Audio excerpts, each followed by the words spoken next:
Hello students, welcome you all in our classes provided by MDN Public School. Here is Anjali to teach you social science. हाँ जी, जैसा कि हम लोगों ने हमारा chapter our changing earth start कर रखा है, ठीक है, जिसका हमने पूरी तरीके से रीडिंग ले रखी है। मैंने काफ़ी क्वेश्चन वर्ड मीनिंग उसके लेसन पढ़ाते हुए बताए थे, कुछ मैंने इंपॉर्टेंट मीनिंग्स आपको लिखवाए भी हैं। आई होप आप लोगों ने लिखे होंगे। आपके दो चैप्टर कंप्लीट हो चुके हैं, उनकी प्रॉपर आपने नोटबुक मेंटेन की होगी, ठीक है। तो अब हम थर्ड चैप्टर कर रहे हैं। काफ़ी स्टूडेंट्स पूछते हैं कि मैडम MCQ लिखने हैं या नहीं लिखने हैं। देखिए, अगर आपके पास बुक अवेलेबल है तो आप सिर्फ उनके निशान लगा लीजिए उन बुक्स के अंदर, ताकि वो क्या है आप भूलें ना, क्योंकि जब आप सुन रहे हैं तब तो आपको याद रहता है, ठीक है, तो थोड़े टाइम बाद हम भूल जाते हैं, ठीक है। तो आप लोग या तो उसके निशान लगा लीजिए। अगर आपके पास बुक अवेलेबल नहीं है तो आपको डेफिनेटली उनको लिखना है, ठीक है, इसमें कोई डाउट नहीं है। फिर आपको पूछने की भी ज़रूरत नहीं है, वो आपको फिर लिखने ही लिखने हैं और विद उनके ऑप्शंस लिखने हैं। ये नहीं है कि सिर्फ क्वेश्चन लिखा और आप लोगों ने उनका आंसर लिख दिया, फिर आपको वो ऑप्शंस के साथ ही लिखने हैं, ठीक है। फिर बाद में उनका आंसर देना है। प्रॉपर स्पेस, हर एक क्वेश्चन के बाद एक लाइन छोड़ना, वर्ड्स थोड़े बड़े रखना, ठीक है, कटिंग कम से कम करना, ब्लू और ब्लैक पेन का इस्तेमाल करना, ठीक है, जेल पेन का, ठीक है। ऊपर प्रॉपर चैप्टर का नाम, लेसन नंबर, ठीक है। अब हम अगर दूसरी बुक स्टार्ट करेंगे तो उसके लिए आपको क्या है, या तो स्पेस छोड़ देना, फिर नेक्स्ट बुक स्टार्ट करना, ठीक है। तो इस तरीके से आपको नोटबुक बहुत अच्छे से मेंटेन करनी है और अपनी हैंड राइटिंग तो बिल्कुल ही साफ़ रखनी है, ठीक है। तो हम करते हैं स्टार्ट। आज से हम MCQ स्टार्ट करेंगे।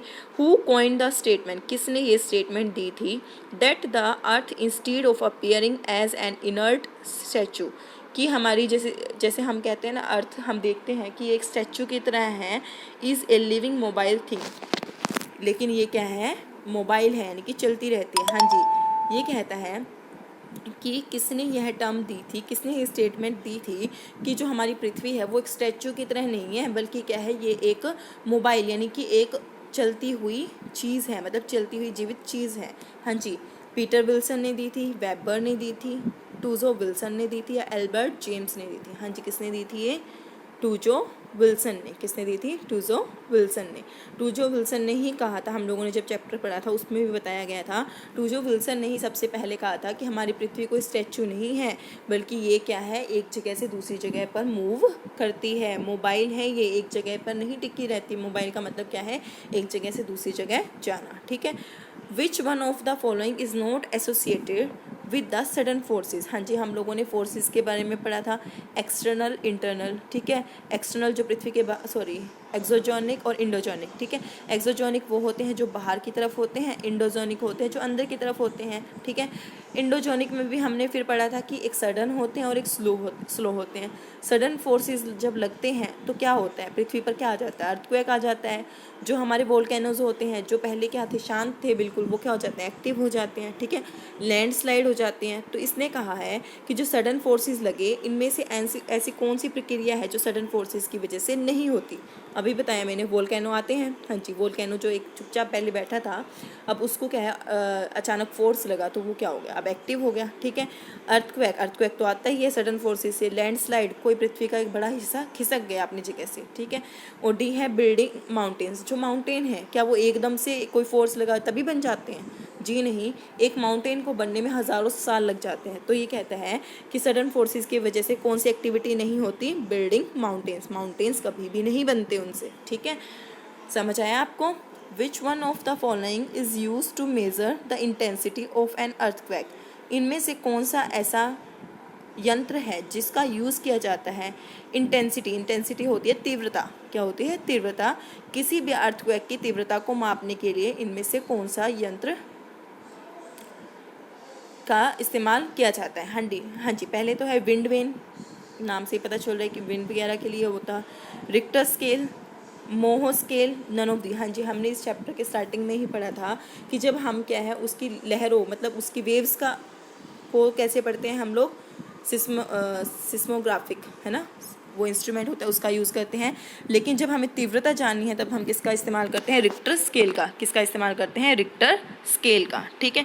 तो रिक्टर स्केल क्या है, एक ऐसा स्केल है जिसको क्या है, हम अर्थक्वेक की तीव्रता को मापने के लिए यूज़ करते हैं, ठीक है। आई होप आपको समझ आ रहे होंगे। विच one of the following is a depositional land form of A glacier. हाँ जी, आप लोगों ने अलग अलग लैंड फॉर्म्स पढ़ी, कोई नदी की वजह से बन रही है, कोई वेव्स की वजह से बन रही है, कोई विंड की वजह से बन रही है, ठीक है, कोई क्या है ग्लेशियर्स की वजह से बन रही है, ठीक है। उसमें भी वो कोई डिपोजिशन की वजह से बन रही है और कोई क्या है किसकी वजह से, इरोजन की वजह से बन रही है। अब इसने कहा है कि ऐसी लैंडफॉर्म छांटिए इन चारों में से जो कि क्या है बनी है डिपोजिशन से, किसके डिपोजिशन से, ग्लेशियर यानी कि हिम नदी के डिपोजिशन से, ठीक है।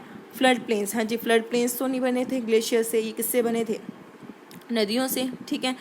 लेविस, ठीक है, और क्या है स्टैक्स, और फिर क्या था हमारा मोरेन्स। हाँ जी, लेविस किससे बना था, आप लोगों ने पता, आपको पता ही है। लेविस हमने पढ़ा था कि जो लेविस के बारे में हम एक बार देख लेते हैं।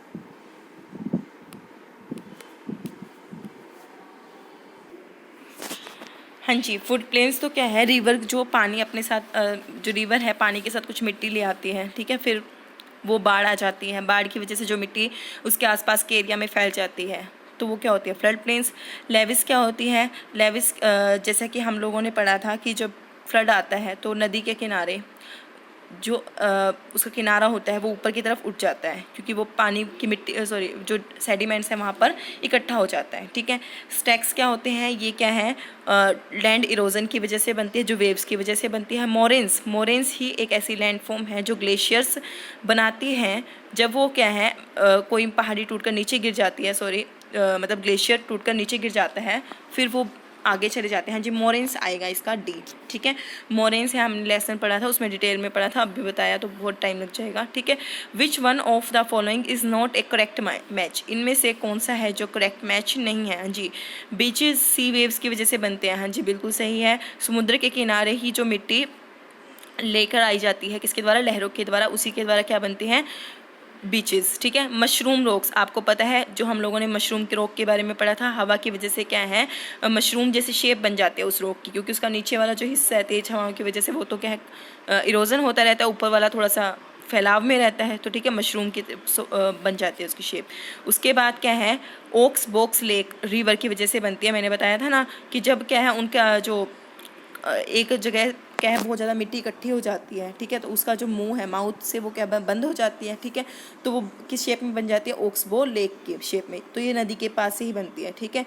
उसके बाद लॉस क्या होते हैं, ग्लेशियर्स के द्वारा बनते हैं, जी नहीं, लॉस किसके बारे में पढ़ा था हमने कि ये हवा से बनते हैं, जब क्या है हवा मिट्टी को उड़ाकर जो राजस्थान वगैरह के आसपास के एरिया में क्या हो जाता है कि जो मिट्टी है रेगिस्तान में वो मिट्टी उड़कर जब आसपास के एरिया में दूर वाले एरिया में मतलब फैल जाती है जहाँ पर कोई रेगिस्तान नहीं है, तो वो किस तरह की लैंडफॉर्म बनाती है, वो लॉस की तरफ, किसकी जैसी लॉस की तरफ, हमने बहुत डिटेल में हमने इस लेसन को पढ़ते हुए किया था, ठीक है। तो हम लोगों ने 5 इसके क्वेश्चंस कर लिए हैं जो कि MCQ हैं, आप प्लीज़ इनको कर लीजिएगा।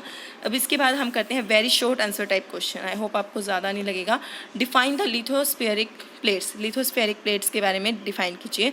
Lithospheric plates is a massive, lithospheric plates क्या होती है, बहुत विशाल होती हैं, इरेगुलर शेप, ये कोई एक जैसी नहीं होती, इरेगुलर होती हैं, अनियमित होती हैं, shape piece of solid rock, किसका टुकड़ा होती हैं, कठोर होती हैं, बहुत ज़्यादा कठोर चट्टान होती हैं।